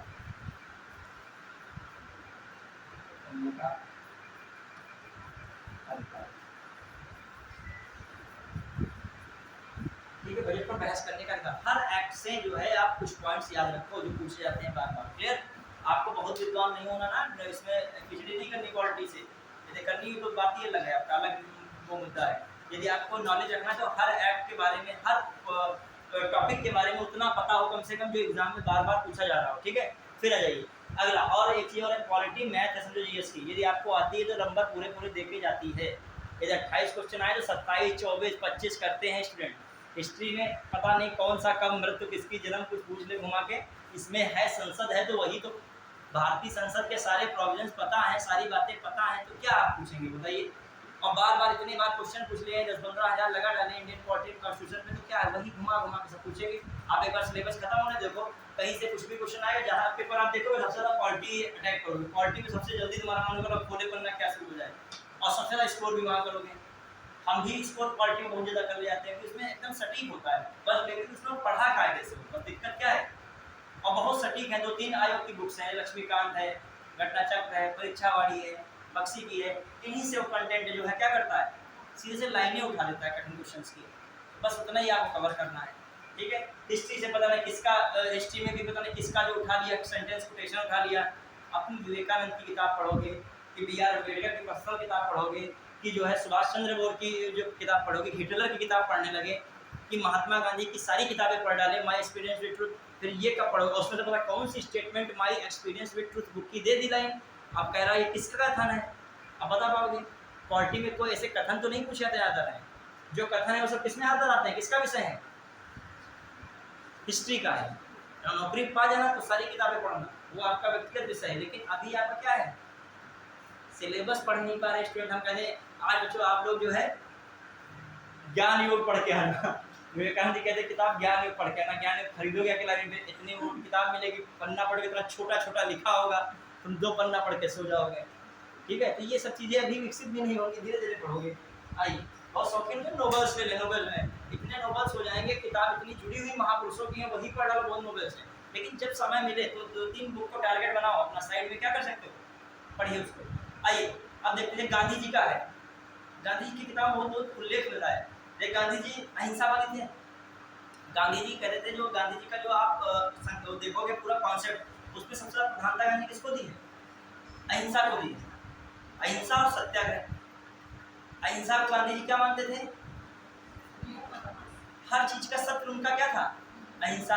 और एक और शत्रु रहता था उनका सत्याग्रह। सत्याग्रह का उनका मतलब क्या था, किसी से लड़ाई झगड़ा करके नहीं जीतना है, बल्कि क्या कैसे जीत सकते हैं, बल्कि उसका हृदय परिवर्तन करके अपने अनुरूप करना है उसे, समझ रहे हो कि नहीं। मतलब तुम इतना अच्छा कार्य करो कि वो उसका हृदय मारने का था, तुम्हें पानी देने आ गया, पहले थोड़ा सा गिरा, तुमने उसको आक्रमण नहीं किया, कहा लो पहले तुम जो है थोड़ा खा पी लो, तलवार फिर उठाना, हम खड़े हो ऐसा, ठीक है। गांधी जी का बताओ, उसका जो क्या कर दो, हृदय परिवर्तन करो, ठीक है। गांधी जी का कॉन्सेप्ट नहीं था, उन्हीं का ये सत्याग्रह कॉन्सेप्ट है। लेकिन गांधी जी ने क्या अहिंसा के हर चीज को फॉलो कर पाए। गांधी जी का अहिंसा का मतलब ये नहीं था कि किसी को कष्ट मिलता रहे लेकिन हम क्या रखें, अहिंसावादी रहें। गांधी जी ने अपने विद्यार्थी से कहा था कि जो बछड़ा जो है वो एक घायल अवस्था में पड़ा था, उससे कहा गोली से मार दीजिए, उसको मार दीजिए। तो गांधी जी ने क्या, जब ये कहा तो लड़का समझ लगा अरे गांधी जी तो हमसे टेस्ट तो नहीं ले रहे, मार दे बाद में डांटेंगे कि बहुत ही यही पढ़ाया तुमको थे। तो वो कह रहा है ये आप क्या कह रहे हैं, आप तो अहिंसा के पुजारी। तो गांधी जी कह रहे हैं कि बछड़ा तड़प तड़प के मरेगा, मर जाएगा, कि इसकी स्थिति क्या है, बहुत ज्यादा क्या है, खराब है। तो इसीलिए तड़प के मरे या बिना तड़प के मरे, ये डिसीजन हम लोग करना है। तो ऐसी अहिंसा किस काम की, जो तड़प के उसको मारे, और ऐसी अहिंसा होनी चाहिए जो इसको बिना तड़पे ही क्या कर दे। आप देखो ये दोनों चीजें बिल्कुल अलग है, व्यवहारिक है। जो सामान्य व्यक्ति होगा वो बड़ा अलग सोचेगा, लेकिन आप सही में सोचिए तो ये चीज क्या है, सही है। क्योंकि मरना दुनिया में ऐसा कोई भी नहीं है जिसको मरना नहीं, ठीक है। चलिए आइए, कहाँ पे हम लोग आए, 1861 की 3-4, 1892 3-4 बात यार, तो बस इतनी बात इंपॉर्टेंट थी। 92 में क्या क्या इंपॉर्टेंट थी बताइए। पहली बात है जनता, समझिए पहली बात मैंने क्या है, जनता का प्रतिनिधित्व करने वाली जो भी स्थानीय संस्थाएं होंगी, अपने प्रतिनिधियों को चुनने की चयन 3 ही आधार पे आप किसी को बैठा सकते हो। एक है आप उसका क्या कीजिए, चुनाव कीजिए, या क्या कीजिए, चयन कीजिए, या क्या कीजिए, नॉमिनेट कीजिए। मतलब अपॉइंट, मतलब इलेक्टेड, सेलेक्टेड या नॉमिनेटेड, ठीक है। अब आ जाइए, अगली बात मैंने क्या बताई थी आपको पटाख से में, जो है प्रश्न पूछने का अधिकार सरकार से। तीसरी बात बजट पर बहस करने का अधिकार। अब आइए डालिए 1909 का जो है भारत शासन अधिनियम, या 1909 का अधिनियम लिखिए, 1909 का अधिनियम, 1909 का अधिनियम।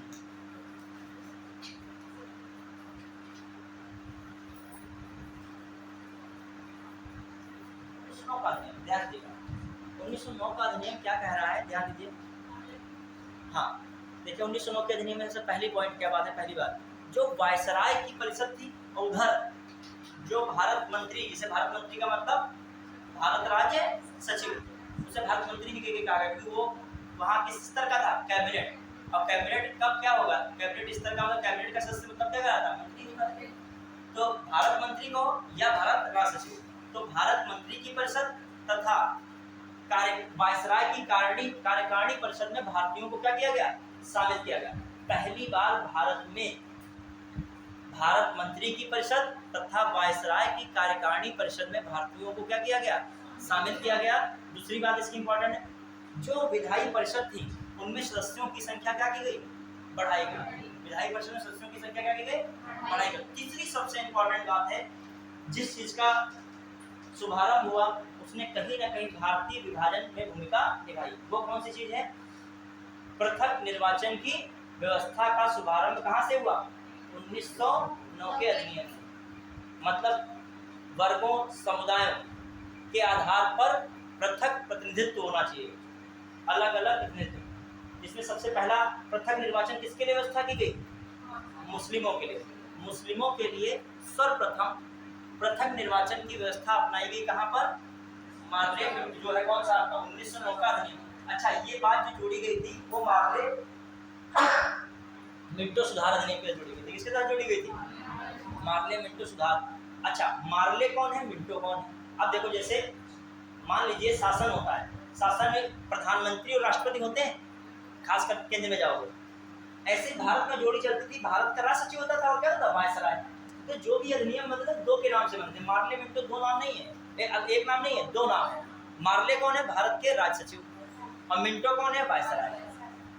समझ पाए, वायसराय चाह रहा है क्या हो, सांप्रदायिक आधार पर भारत में पृथक निर्वाचन। सांप्रदायिक आधार का मतलब धर्म के आधार पर क्या किया जाए, अलग अलग निर्वाचन। लेकिन मिंटो सोच रहा है, मार्ले इस सोच में नहीं है। समझना ध्यान से, मार्ले और मिंटो दो लोग हैं, इनके नाम से आता है Morley Minto reform act 1909। Clear. Morley हैं भारत के क्या, राष्ट्र सचिव, और मिंटो हैं भारत के वायसराय। तो वायसराय चाह रहे हैं भारत का सांप्रदायिक आधार पर क्या हो जाए, विभाजन हो जाए, ये सांप्रदायिक प्रतिनिधित्व व्यवस्था स्टार्ट हो।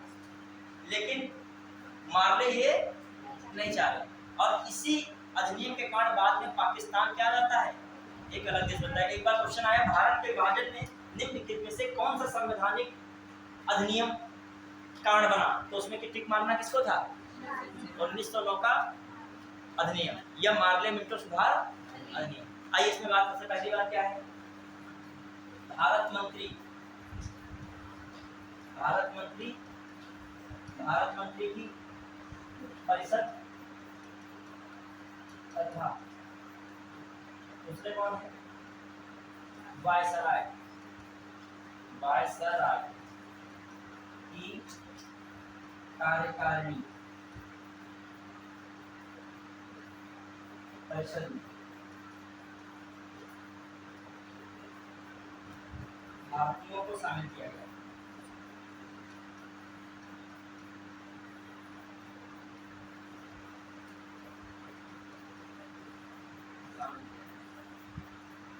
क्लियर, 1909 का अधिनियम है। फिर आइए और क्या होता है, भारत मंत्री की परिषद तथा वायसराय की कार्यकारिणी परिषद में भारत को शामिल किया गया। और सबसे इंपॉर्टेंट क्या है जो हमने बताया था, भारत में पहली बार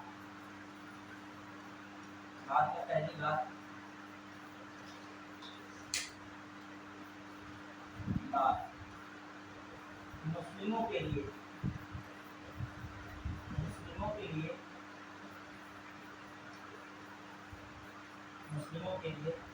पृथक निर्वाचन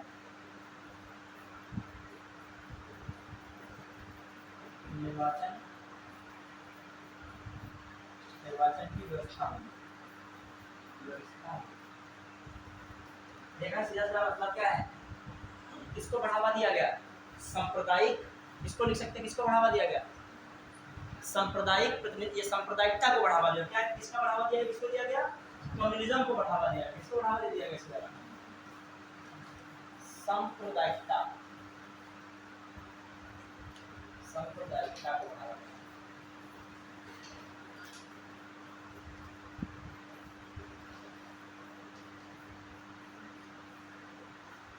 सांप्रदायिकता को बढ़ावा, ठीक है। इसको किस नाम से जानते हैं, और मार्ले मिंटो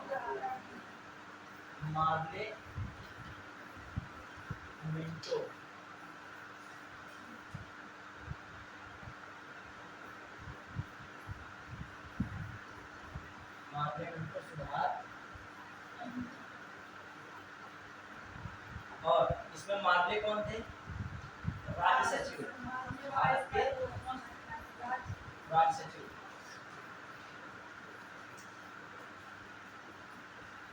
और ये कौन है? कौन है? वायसराय। तो मान लीजिए स्टेटमेंट लिखा होगा 1909 का अधिनियम वायसराय मिंटो के प्रयासों से लाया गया, तो इसलिए आपको क्या होना चाहिए? पता होना चाहिए स्टेटमेंट में मिंटो ही थे उसमें। अब देखिए मिंटो ऐसे नहीं ला रहा है मुस्लिमों के लिए पृथक निर्वाचन। थोड़ा सा हिस्ट्री में पीछे पहुंचेंगे, ये टॉपिक चूंकि हिस्ट्री से जुड़ा हुआ है तो कहीं ना कहीं इसका हिस्ट्री से रिलेशन रहता है। देखिए 1905 में हुआ था बंगाल विभाजन। अब बंगाल विभाजन के विरोध में स्वदेशी आंदोलन स्टार्ट हुआ, जैसे बंग भंग विरोधी आंदोलन के नाम से जानते हैं। बंग भंग जब आंदोलन हुआ तो उसमें मुस्लिमों ने बड़ी संख्या में भाग नहीं लिया था। अब देखो क्यों?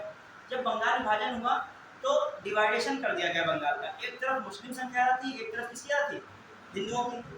तो जो मुस्लिमों में जो लीडर्स उन्होंने अपने को वहाँ के मुस्लिमों को भड़काया गया कि हमारे जो विभाजन हुआ है हमको इसमें क्या फायदा है कि हमें अपना एक अलग देश बनाने का मौका मिलेगा भविष्य में, और जो इधर जो हिंदुओं का है उनको अपना जाने दो। अब देखिए तो जो बंगाल विभाजन के विरोध में आंदोलन हो रहा है तो उसमें मुस्लिम लीडर्स जो बड़े बड़े लेवल के हैं वो सब भाग नहीं ले रहे हैं। हालांकि बहुत मुस्लिमों ने भाग लिया लेकिन अधिकांश संख्या में वहाँ पे भाग नहीं ले रहे हैं, समझिए ध्यान से, क्योंकि उनके लीडर्स कुछ और ही चाह रहे हैं। अब आइए जब बंगाल विभाजन बंद मतलब धीरे धीरे समाप्त होने लगा या ब्रिटिशर्स को लगने लगा इसको कैसे भी कमजोर किया जाए बंगाल विभाजन वाले आंदोलन को, तो मुसलमानों की वो मांगों को मानना चाहते थे, मुसलमानों की बातों को स्वीकार करना चाह रहे थे। तो आगा खां उसी दौरान जाते हैं 1907-8 करीब, मिलते आके हैं किससे? मिंटो से मिलते हैं और क्या बात करते हैं कि मुस्लिमों के लिए पृथक निर्वाचन की व्यवस्था कीजिए। यदि आप ऐसा करते हो स्थानीय स्तर पर, प्रांतीय स्तर पर, केंद्रीय स्तर पर, तीनों स्तर पर आप इस तरह की व्यवस्था करते हो, मैं आपके हमेशा क्या रहूँगा? साथ दूंगा। तो मतलब इधर दोनों तरफ की बातें हैं, इधर उनको फायदा उधर उनको फायदा। तो वो जो मिंटो होता है उनको आश्वासन देता है कि मौका मिलेगा तो मैं आपको ये बात क्या करूँगा? पूरा करूँगा। तो ये उसके बाद जो आता है क्या? 1909 का अधिनियम, उसमें वो मिंटो किस बात को जोड़ देता है? मुस्लिमों के लिए पृथक निर्वाचन। आपने पढ़ा होगा कौन सी लीग बनी थी? मुस्लिम लीग, ठीक है। तो मुस्लिम लीग की स्थापना हुई, मुस्लिम लीग बनी, उसमें आगा खां, जो आपके और भी बहुत सारे नाम हैं, तो बताएगा जो ढाका के कौन नवाब थे? सलीमुल्लाह खां, ये सब लोग थे कि नहीं मुस्लिम लीग में? तो ये सब प्लान चल रहा है उसमें, क्लियर। तो मतलब उसी का परिणाम क्या है? 1909 में क्या? मुस्लिमों के लिए पृथक निर्वाचन। आइए इसमें ये बात इतनी इंपॉर्टेंट याद रखना 1909 का। अब आइए 1919 का एंगल सबसे इंपॉर्टेंट है, 1919 और 1935। 1909 के बाद सबसे ज़्यादा इंपॉर्टेंट है 1919 और 1935। ये यहाँ से बता आएगा तो एक प्रश्न आता है, सांप्रदायिकता की शुरुआत या मुस्लिमों के लिए पृथक निर्वाचन की व्यवस्था कहाँ से हुई? तो 1909। और ज़्यादा पूछ लेगा भारत में विभाजन के जनक किसे कहा गया है? मिंटो को कहा गया। किसको कहा गया है? याद रखिएगा माउंट बेटन ने भारत विभाजन के जनक नहीं है। माउंट बेटन भारत विभाजन कराया, उनका नाम आता है, लेकिन वो भारत के विभाजन के पक्ष में नहीं थे। उन्होंने बात की थी, ब्रिटेन गए थे इसके लिए, लेकिन ब्रिटेन में भी समझाया जाएगा जो बताया उन्होंने कि भारत में बिना विभाजन हुए स्थितियाँ संभल नहीं रही। जो विभाजन ही अंतिम रूप तब विभाजन किया गया था 3 जून 1909। माउंट बेटन कब आई थी? कब आई थी माउंट बेटन योजना? 3 जून 1947, 46, 47 से आई थी 1947। तब फाइनल हिंद जो है आपका भारत और पाकिस्तान में क्या हुआ था? विभाजन हुआ। देखिए हिस्ट्री से इसको जोड़ के पढ़ोगे तो आप जो है इससे संबंधित घटनाएं जान जाओगे। पता चला आगा खां द्वारा जो मांग की गई थी उसको ब्रिटिश सरकार द्वारा किस अधिनियम के थ्रू इसको पूरा किया गया? तो कौन सा लगाओ बेटे? 1909। अब पढ़ने की ये जरूरत है, मतलब आपको इधर भी और आगे भी हुआ क्या और पीछे भी क्या हुआ ये पता होना चाहिए। अब लिखिएगा 1919 का अधिनियम, 1919 का अधिनियम।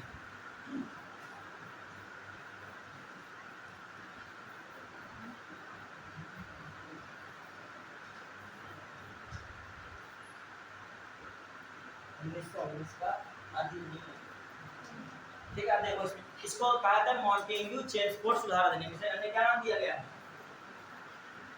मॉन्टेग्यू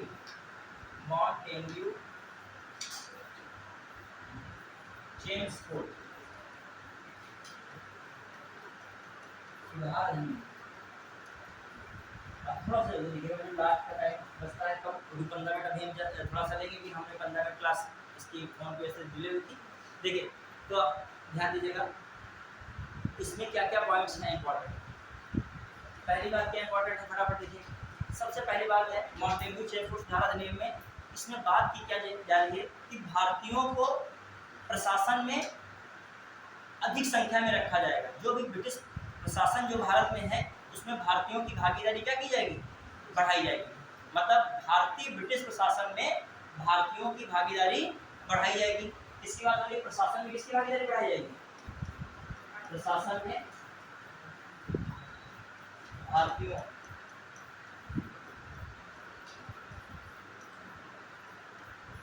की भागीदारी बढ़ाना, ये बात है क्लियर। फिर आ जाइए, फिर कहा जा रहा है उत्तरदायी शासन के उद्देश्य को पूरा करने के लिए स्थानीय या कहिए स्वशासन या स्थानीय सुशासन की संस्थाओं की स्थापना करना। मतलब ध्यान दीजिएगा उत्तरदायी शासन की बात की जा रही है, मतलब भारत को उत्तरदायी शासन दिया जाएगा, लेकिन अभी भारत उत्तरदायी शासन के योग्य नहीं है, बता रहे हैं। अभी क्या जरूरत है, उत्तरदायी शासन के उद्देश्य के लिए भारत में स्थानीय सुशासन वाली संस्थाओं की क्या की जाए, स्थापना की जाए। समझ रहे हैं किसके लिए, ये कहीं स्टेटमेंट आ गया उत्तरदायी शासन के उद्देश्य के लिए स्थानीय सुशासन की संस्थाओं की स्थापना, ये किस अधिनियम में है, ठीक है देखिएगा भारत में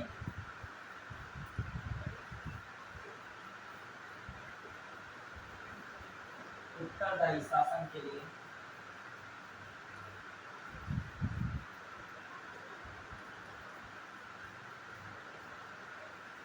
स्थानीय स्वशासन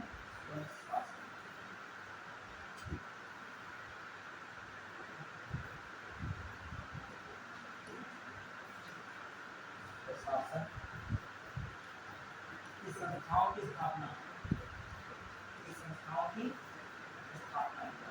ठीक है। अब आइए एक और सबसे इम्पोर्टेंट बात लिखिएगा, जो सबसे इम्पोर्टेंट बात है, ये तो सब है ठीक है इम्पोर्टेंट है, लेकिन सबसे इम्पोर्टेंट जो वेरी इंपॉर्टेंट बातें हैं वो आपको बोलनी है। प्रांतों में द्वैध शासन व्यवस्था लागू की गई, क्या की गई, प्रांतों में डायरकी सिस्टम। डायरकी सिस्टम कहाँ लागू किया गया, प्रांतों में। प्रोविजंस में क्या लागू कर दिया गया, डायरकी सिस्टम। प्रांतों में द्वैध शासन सबसे ज्यादा पूछा ही जाता है, प्रांतों में द्वैध शासन, द्वैध शासन।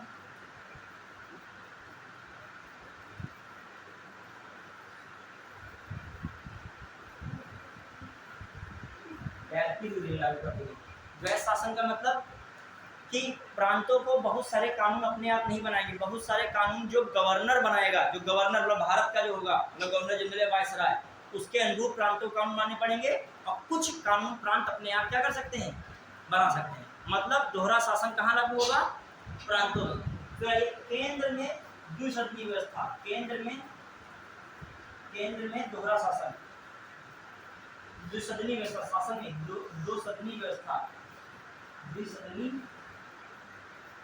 व्यवस्था। केंद्र में कैसे था, द्विसदन, मतलब दो सदन की व्यवस्था केंद्र में हो गई, कि जैसे आज भी दो सदन है कि नहीं, लोअर हाउस और upper house. Lower house Lok Sabha, upper house Rajya Sabha. तो देखा है दो सदन की व्यवस्था किस अधिनियम में आई, 1900, ठीक है। फिर आ जाइए, तो ये बातें किसमें है, इसमें ही बातें की गई हैं। और देखा जाए केंद्र को पावर ज्यादा दी गई इसमें। अब हम लोग देख रहे हैं 1935, टाइम बिल्कुल ओवर हो रहा है, जल्दी जानिएगा। 1935 का अधिनियम बहुत इंपॉर्टेंट है, ध्यान देखिए, दो वर्ड्स बहुत ध्यान रखना है। प्रांतों में क्या है, दोहरा शासन और द्वैध शासन, और प्लस केंद्र में डुअल सिस्टम की व्यवस्था किसमें आ रही है, 1919। और एक लाइन एक और इसमें लिखेगा, सांप्रदायिकता को या पृथक निर्वाचन व्यवस्था को और बढ़ावा दिया गया। पृथक निर्वाचन व्यवस्था को बढ़ावा दिया गया, जल्दी लिखिए थोड़ा सा, पृथक निर्वाचन व्यवस्था को बढ़ावा दिया गया, पृथक निर्वाचन व्यवस्था को बढ़ावा दिया गया। क्वेश्चन आ जाए, पृथक निर्वाचन का शुभारंभ तो वहां से, बढ़ावा किसमें दिया गया, 1919। ब्रैकेट लिखेगा, सिखों, कॉमा लगा के लिखेगा, सिखों, ईसाइयों, भारतीय यूरोपियों, सिखों, कॉमा ईसाइयों, कॉमा भारतीय यूरोपियों, कॉमा भारतीय यूरोपियों, आंग्ल, कॉमा आंग्ल भारतीयों, Anglo Indian, comma Anglo Indian इत्यादि के लिए पृथक निर्वाचन की व्यवस्था, इत्यादि के लिए पृथक निर्वाचन की व्यवस्था, इत्यादि के लिए पृथक निर्वाचन की व्यवस्था। छूटा तो नहीं किसी का? इतना तो लिखते होगे, इंटर में से लिखना पड़ता होगा, ठीक है। फिर आप तो ये तो है नहीं कक्षा 6 के स्टूडेंट को हम पढ़ा रहे हैं, हम उम्मीद रखते हैं कि आप लोग सिविल के हो इतना तो डिग्री लेते ही होगे तेजी से, ठीक है, और अपने अपने क्षेत्र में माहिर भी होगे। बस ये है कि आपको गाइडेंस मिले और आप जो है स्कोर अच्छा कर जाएँ, एग्जाम निकालें, और क्या है, ठीक है। अब देखिए, तो आपके पास कौन सा पॉइंट हो गया यहाँ पर कि पृथक निर्वाचन व्यवस्था को और बढ़ावा देगा, सिखों तक, ईसाइयों तक, आंग्ल भारतीयों तक, यूरोपीय भारतीयों तक बढ़ावा किस अधिनियम के तहत दे दिया गया? 1919। अब डालिए 1935 का अधिनियम, फटाफट डालिएगा, ये लिखिएगा 1935 का अधिनियम।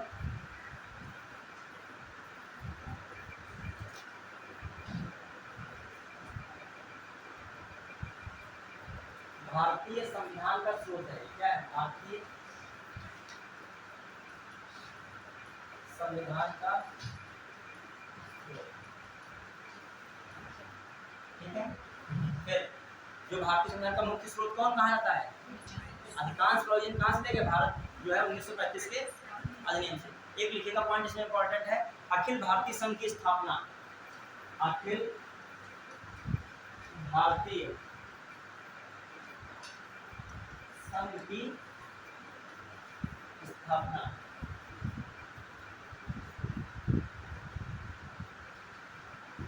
प्रांतों में द्वैध शासन की समाप्ति, प्रांतों में द्वैध शासन की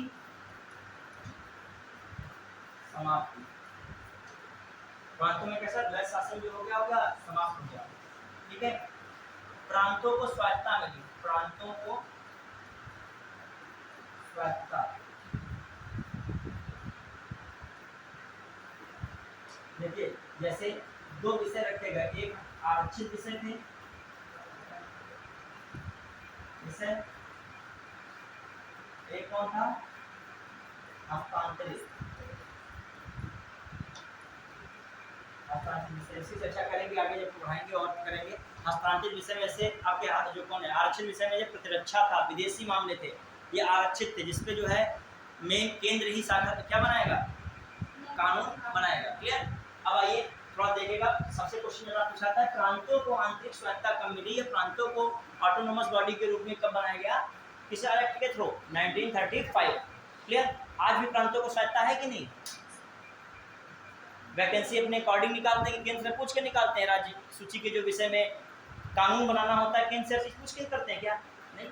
जब पुलिस की वैकेंसी निकालनी है कितनी जरूरत है? राज्य का विषय है अपना पुलिस, क्यों? क्योंकि पुलिस किसके अंडर में आता है? राज्य का, क्लियर। तो ये सारी सूचियां जो बात आती है, राज्य सूची, संघ सूची, ये भी सर इसमें दी गई, राज्य सूची,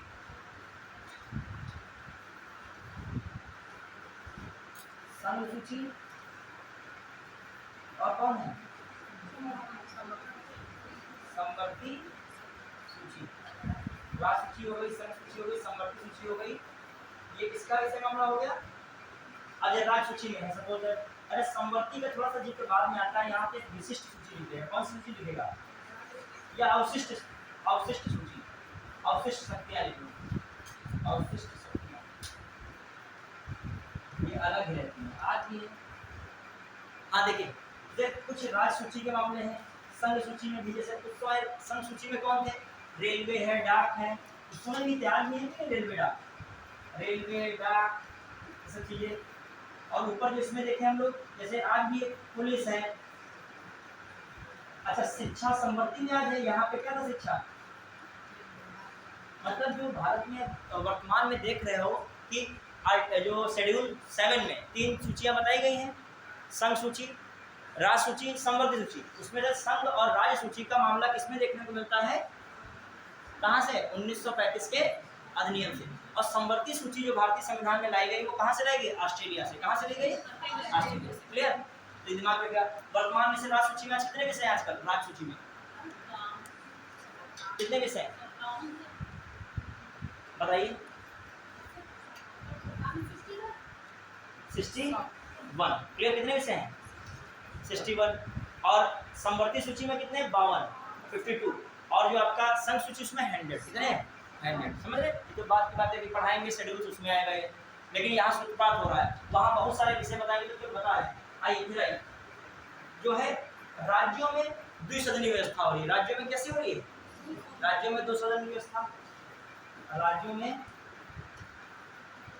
द्विसदनीय व्यवस्था।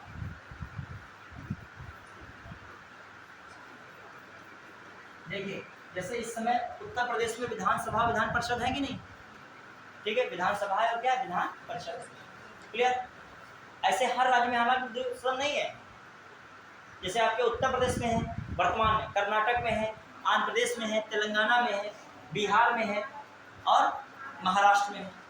1937 में उत्तर प्रदेश की विधान परिषद बनी थी। तो कॉमन सोच लो 1935 का मतलब इससे पहले क्या रहा? 1937 से पहले क्या था? 1935। और देखिए इसमें इंपॉर्टेंट बातें हो रही हैं। संघीय न्यायालय की स्थापना हुई, फेडरल कोर्ट की, संघीय न्यायालय की स्थापना। क्वेश्चन, संघीय न्यायालय की स्थापना किस एक्ट के थ्रू हो गई? इसी 1935। बना करके संघीय न्यायालय की स्थापना हुई फाइनली करती है 1937। ठीक है, फिर सिंध और पंजाब अलग हुए। ठीक है, सिंध और पंजाब। ठीक है, तो एक पॉइंट लिखा, सिंध और पंजाब का पृथककरण।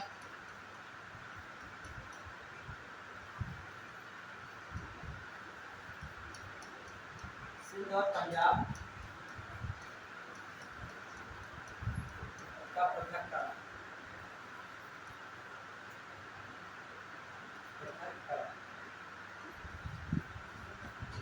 फिर आइए और भी इंपॉर्टेंट क्या लिखा है? सिंध और पंजाब का पृथककरण। फिर बताइए फटाक से और क्या हो सकता है?